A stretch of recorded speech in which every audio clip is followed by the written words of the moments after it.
Je vais juste lire le contexte un peu vite en débutant au verset 1.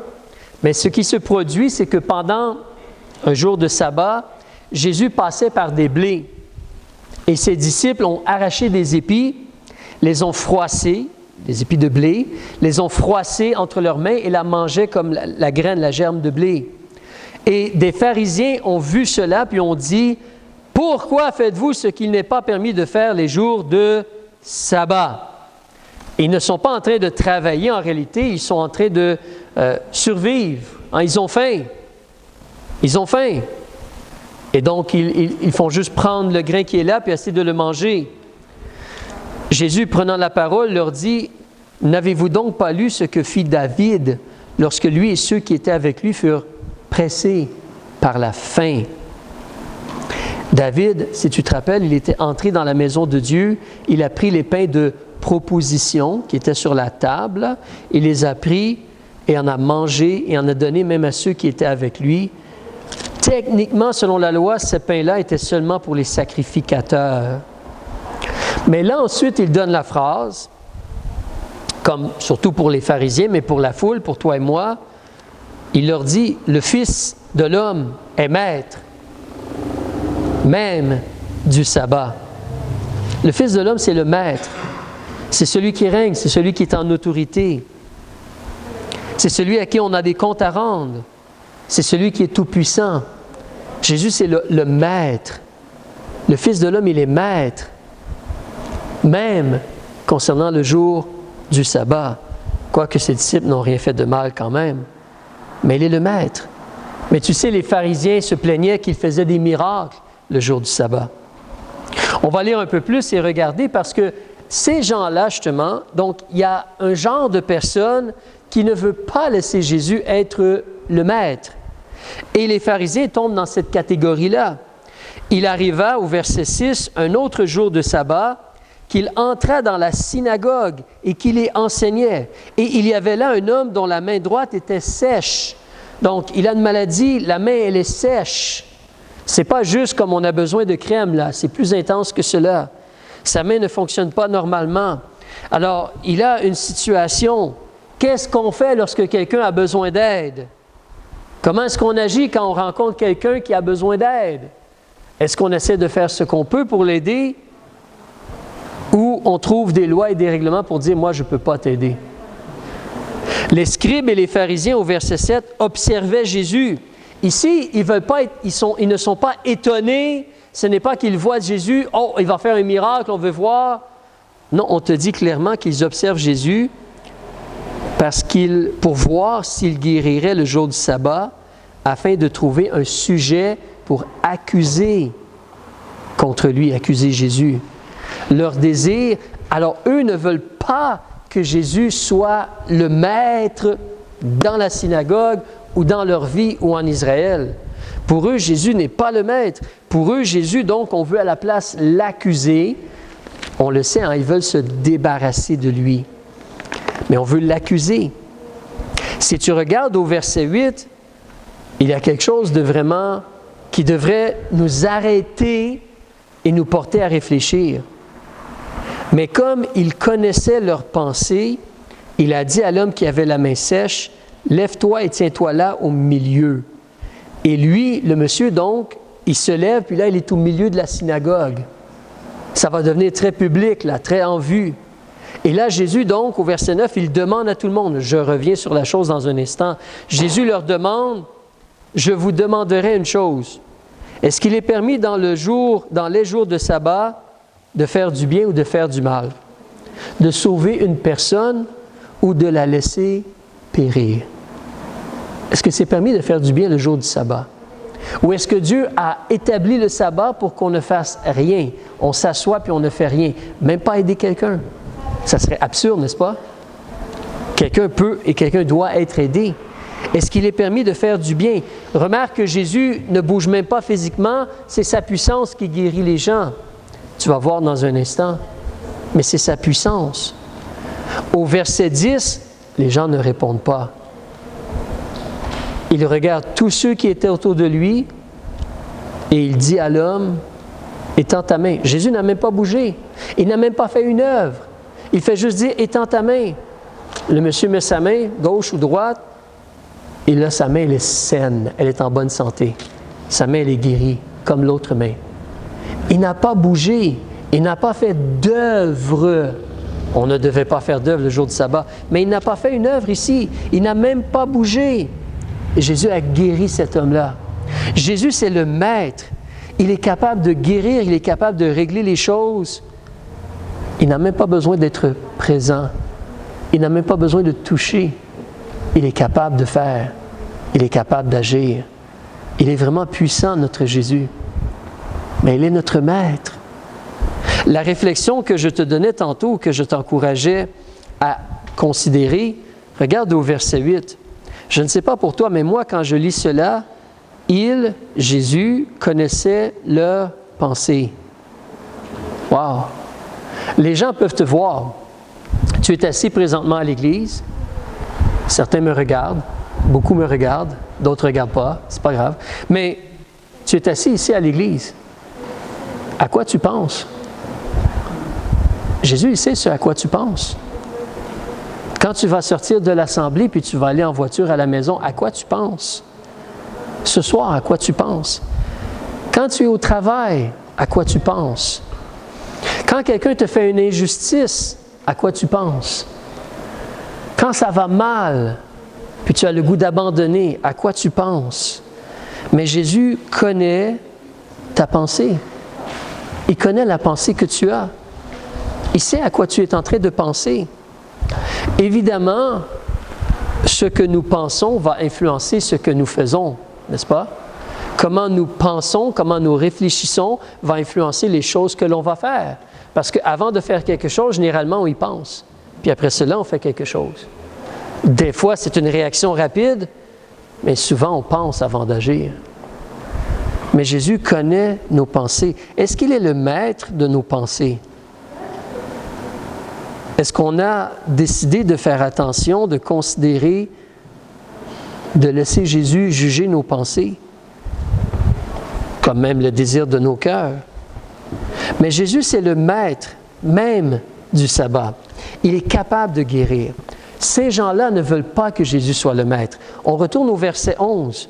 Quand Jésus a guéri cet homme, alors, si justement, toi, tu entends une bonne nouvelle, tu l'as souvent vu ou lu dans les évangiles, quand Jésus guérit quelqu'un, qu'est-ce que la foule fait généralement? Elle rend gloire à Dieu. Un prophète a visité Israël. Hey, Dieu a agi. Les gens célèbrent Dieu, ils se réjouissent en Dieu. Dieu a fait quelque chose de grand. Mais ces gens-là, au verset 11, le monsieur est guéri et les gens sont remplis de fureur. Et ils s'entretenaient ensemble de ce qu'ils pourraient faire à Jésus. Est-ce que tu penses qu'il va te donner un cadeau à Jésus? Non, hein? Non. Non. Je ne pense pas qu'ils veulent faire un cadeau à Jésus. Est-ce que tu penses qu'ils veulent préparer une fête d'anniversaire pour Jésus? Non, je ne pense pas. Je ne pense pas que c'est ce qu'ils veulent faire. Pas du tout. Cette semaine, c'est la fête de quelqu'un chez moi. Hein? Mais ils ne veulent pas préparer une fête d'anniversaire. Ce n'est pas cela. Ils sont remplis. Là, tu peux considérer, quand ça nous dit que Jésus connaissait leurs pensées, c'est impossible de le faire, là, mais place-toi un peu dans la situation de Dieu. Il est là, puis il peut voir ces gens-là, ceux qui sont en train de penser. Leurs pensées sont vraiment noires, vraiment mauvaises, méchantes, là, ténébreuses. Donc, ils s'entretenaient ensemble de ce qu'ils pourraient faire à Jésus. Ils sont remplis de fureur, comme ils veulent détruire. Ils veulent détruire. Quand j'étais jeune, il y avait des situations, certaines musiques que j'écoutais. Un des groupes de musique s'appelait MOD. MOD, Method of Destruction. Mode de destruction. Et il y avait un raconteur qui disait que dans leurs concerts, dans les groupes que j'écoutais, dans les concerts, les gens se frappaient les uns les autres, se rentraient dedans. C'est ce qu'on appelle en anglais headbanging ou un mosh pit. On se rentrait dedans.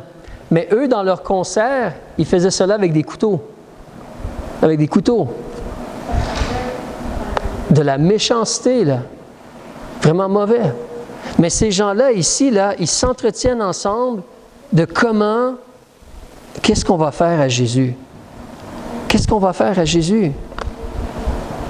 Alors, qu'est-ce que Jésus, lui, fait au verset 12? C'est un bon exemple pour toi et moi. Il est certainement maître de lui-même, il se retient, il pourrait juste les détruire, leur enlever la vie, n'est-ce pas? Mais Jésus, il s'en va à la place sur la montagne pour prier, et il passa toute la nuit à prier Dieu. Il a été faire cela à la place. Il est allé, il a laissé ces gens-là. C'est un fait que toi et moi, on vit dans un monde, le monde en général, est-ce qu'ils veulent avoir Jésus pour maître? Non.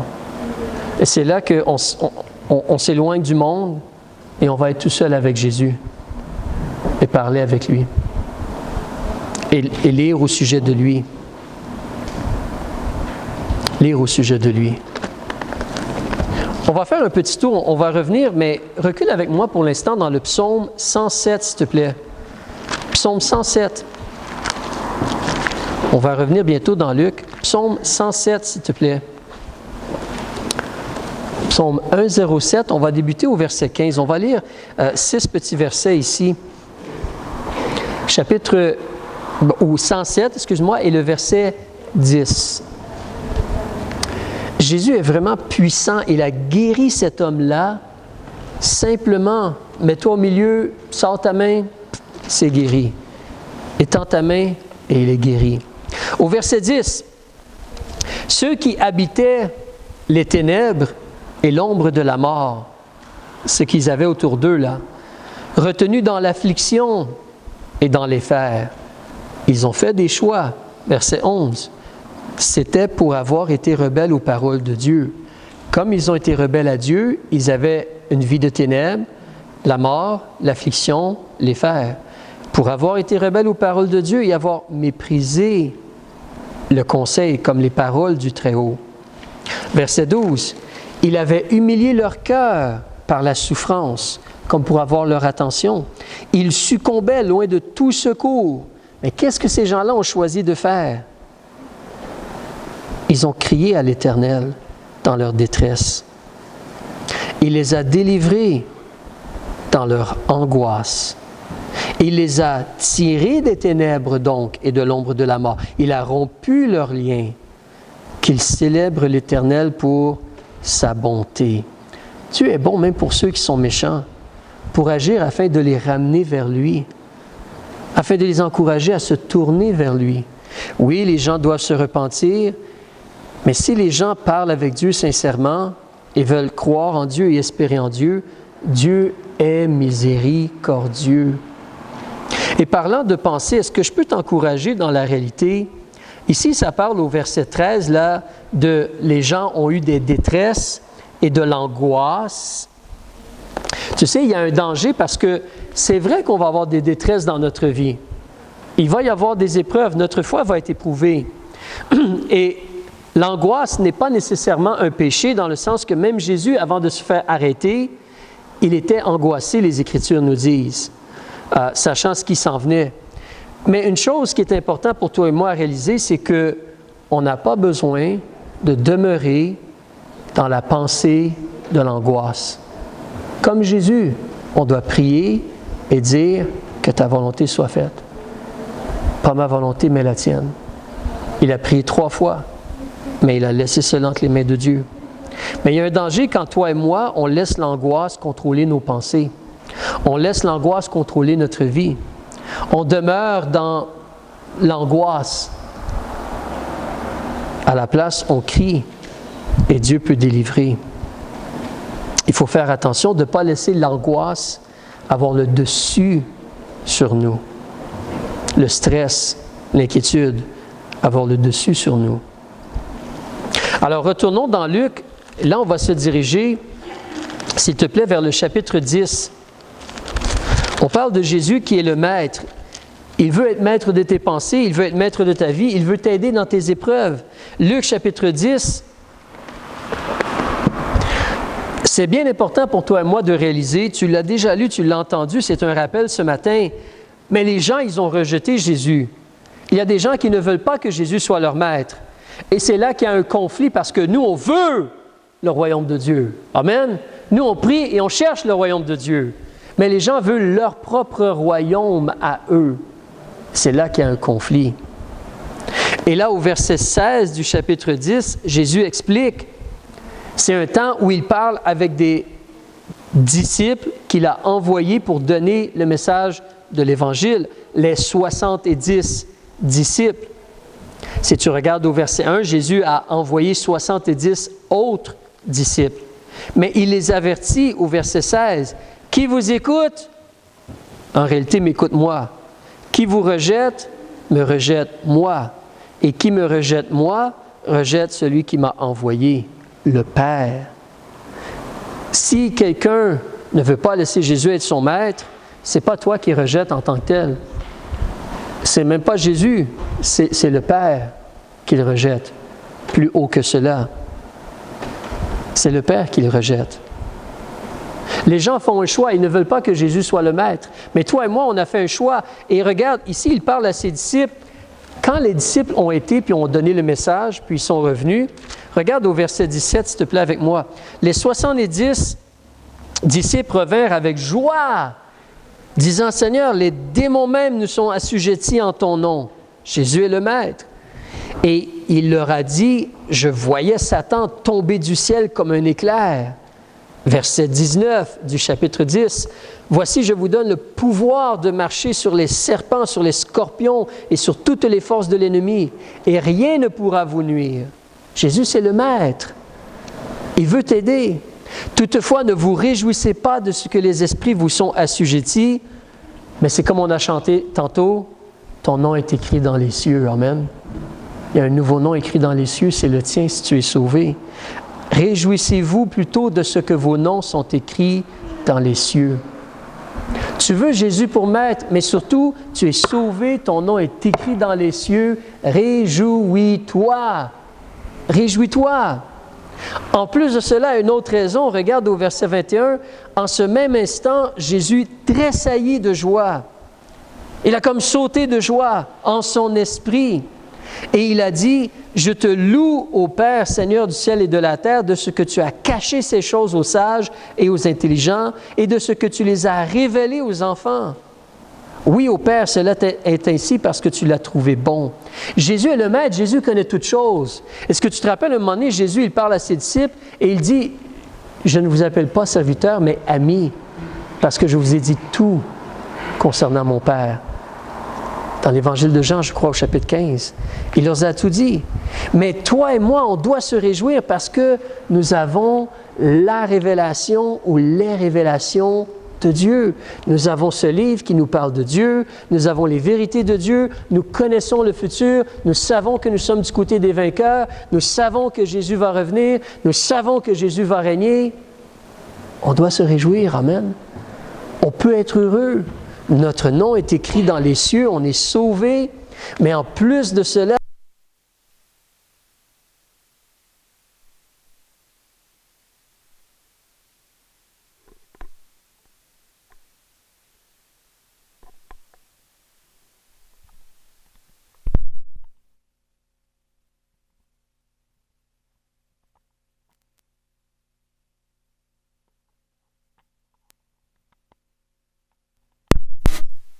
dans le monde présentement, mais nous, on a les paroles révélées de Dieu qui sont certaines et garanties.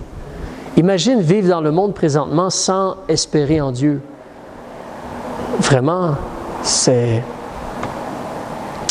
Une dernière chose ici concernant une réjouissance, au verset 22, « Toutes choses m'ont été données par mon Père, et nul ne connaît qui est le Fils que le Père, ni qui est le Père que le Fils, et celui à qui le Fils le voudra révéler. » Puis se tournant vers ses disciples, il leur dit en particulier, « Heureux, bénis les yeux qui voient ce que vous voyez, car je vous dis que plusieurs prophètes et plusieurs rois ont désiré de voir ce que vous voyez et ne l'ont point vu, et d'entendre ce que vous entendez et ne l'ont point entendu. » Plusieurs.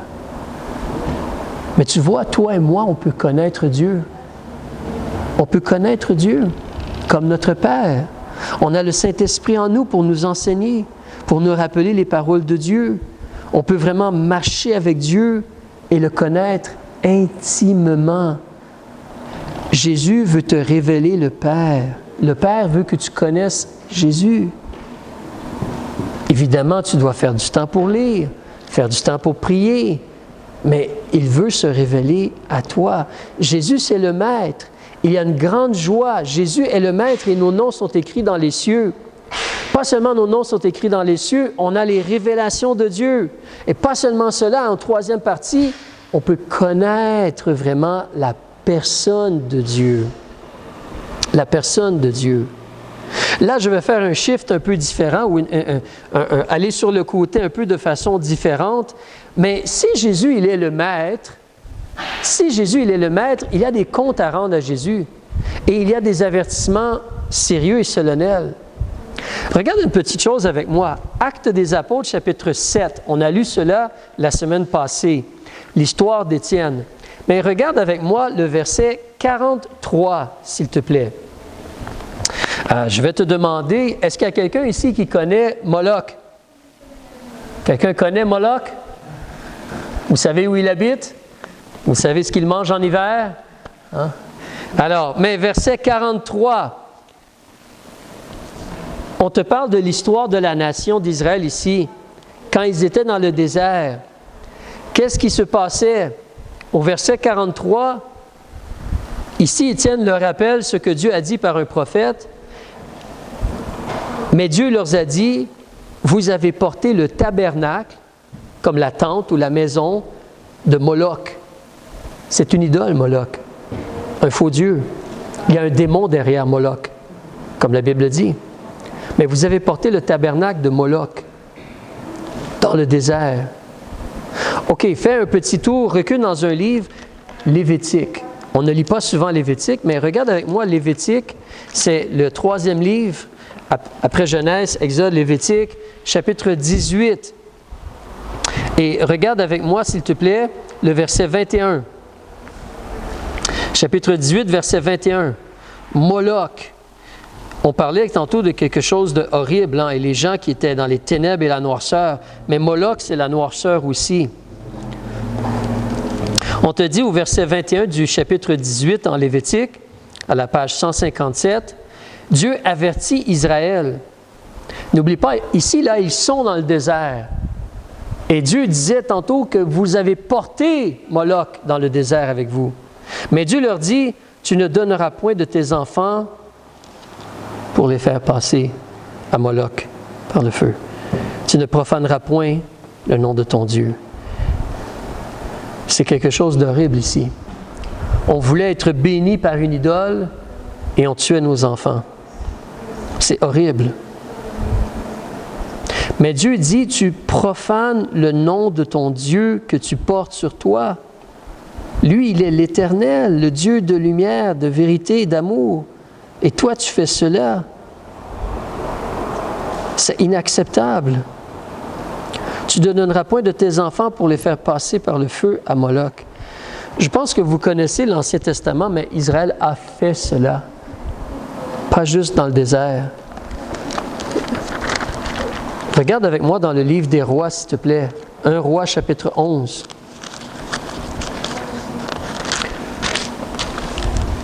C'est triste, hein, mais un roi qui avait beaucoup de sagesse, Salomon. 1 Roi, chapitre 11. Qu'est-ce que Salomon a fait? Au verset 7, page 466, Salomon, vers la fin de sa vie, il s'est laissé détourner vers les idoles. Au lieu d'adorer, au lieu d'aimer, au lieu de laisser Dieu être son maître, il avait des idoles. Il a bâti un haut lieu à Kémos, l'idole abominable de Moab, sur la montagne qui est vis-à-vis de Jérusalem, et à Molech. Ici, c'est écrit juste un peu différent en français, mais c'est la même chose. L'abomination des enfants d'Ammon. Il semble que c'est la même chose. Salomon a fait entrer l'adoration de Moloch en Israël, il semble.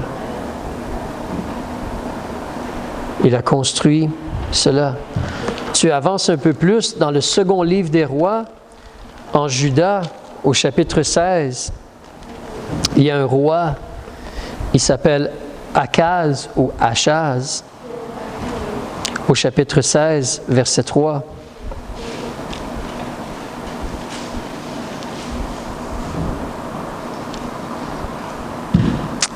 Page 513. Akaz a fait le mal. Il a suivi la voie des rois d'Israël. Il a justement fait passer son fils par le feu. Il a fait cela. Une chose que je veux t'encourager à réfléchir, c'est que tu sais, toi et moi, en tant qu'être humain, on voit des gens faire le mal, comme ici, mais on les voit comme réussir, comme s'enrichir, comme avoir leur royaume. Ils sont encore en vie. Ils semblent prospérer, n'est-ce pas? Ils semblent prospérer. Si tu tournes la page, tu regardes au chapitre 17 et regarde le verset 16 et 17, c'est pas juste Achaz ou Akaz, c'est vraiment la nation d'Israël. Verset 16, ils ont abandonné tous les commandements de l'Éternel leur Dieu. Ils se sont fait des images de fonte, des veaux. Ils ont fait des emblèmes d'Achéra, des idoles. Ils se sont prosternés devant toute l'armée des cieux. Ils ont servi Baal, une idole. Et qu'est-ce qu'ils ont fait au verset 17? Ils ont fait passer leur fils et leur fille au feu. Ils sont adonnés aux divinations et tout. Il y a un autre roi qui est venu, qui a fait beaucoup de choses mauvaises. Un des pires rois dans le sud, ou vers Juda, si tu te rappelles, M. Manassé, chapitre 21. Chapitre 21, il a fait la même chose, verset 6. Il a fait passer son fils par le feu.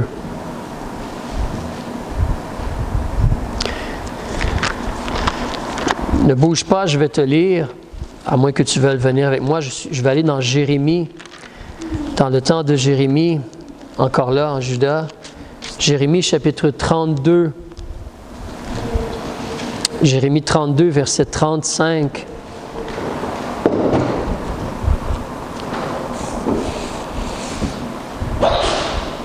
Jésus doit être notre maître. Ces gens semblent comme réussir ou aller de l'avant. Mais Jésus est le maître, il va y avoir des comptes à rendre.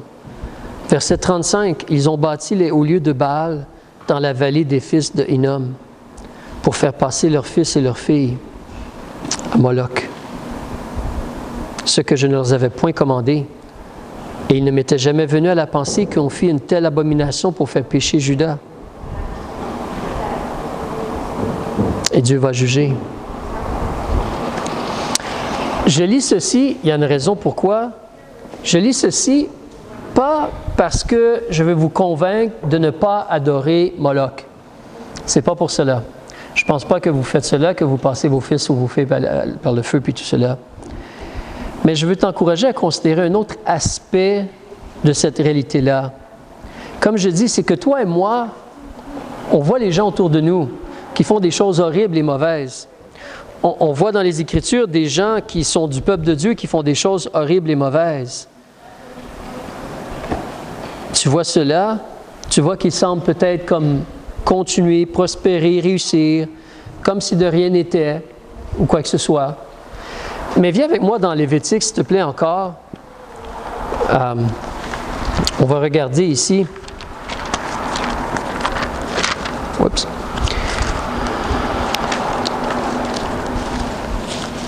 Et on va se diriger vers le chapitre 20. Lévitique chapitre 20 à la page 159, s'il te plaît. Je veux que tu le regardes comme Dieu le voit, parce que Jésus, c'est le Maître.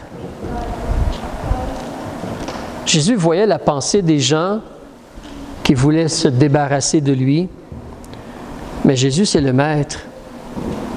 Alors ici, au chapitre 20, verset 1, Dieu parle encore à Moïse. Il dit, « Tu diras aux enfants d'Israël, quiconque des enfants d'Israël ou des étrangers séjournant en Israël qui fait pour Moloch va être puni de mort. » Dieu donne la loi très claire. Hein? Si quelqu'un agissait comme cela, on était supposé de le tuer, de le lapider, parce que c'était vraiment horrible et abominable. Mais on peut voir qu'on les a laissés vivre, n'est-ce pas? Ils ont agi. Même c'est devenu que presque tout le monde faisait cela.